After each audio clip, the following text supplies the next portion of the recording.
শেষমেশ ককরোচের চাপে PM care ফান্ডের অডিট রিপোর্ট দিতেই হলো কেন্দ্রের মোদী সরকারকে। আপনি যদি বিজেপি সাপোর্টার হন এটা হয়তো মানতে চাইবেন না, তা যাই হোক, রিপোর্ট তো সামনে এলো। এটি 27শে মার্চ 2020 সালে এটি মূলত পাবলিক চ্যারিটেবল ট্রাস্ট হিসেবে প্রতিষ্ঠা করেছিলেন প্রধানমন্ত্রী।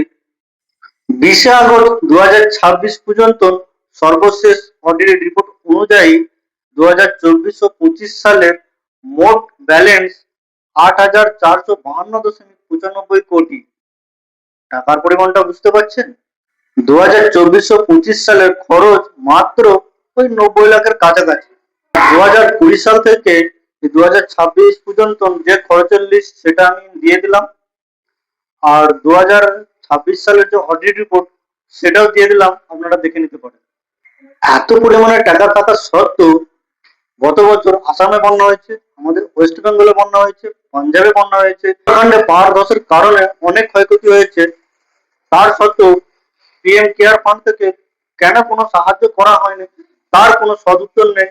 এই বছরের কিছুদিন আগে আসামে ভয়াবহ বন্যায় প্রচুর ক্ষয়ক্ষতি হয়, সেখানেও পিএম কেয়ার ফান্ড থেকে কোনো টাকা খরচা হয়েছে কিনা তাও জানা যাচ্ছে না, কারণ 2025-26 রিপোর্ট এতে দেখানো হয়নি।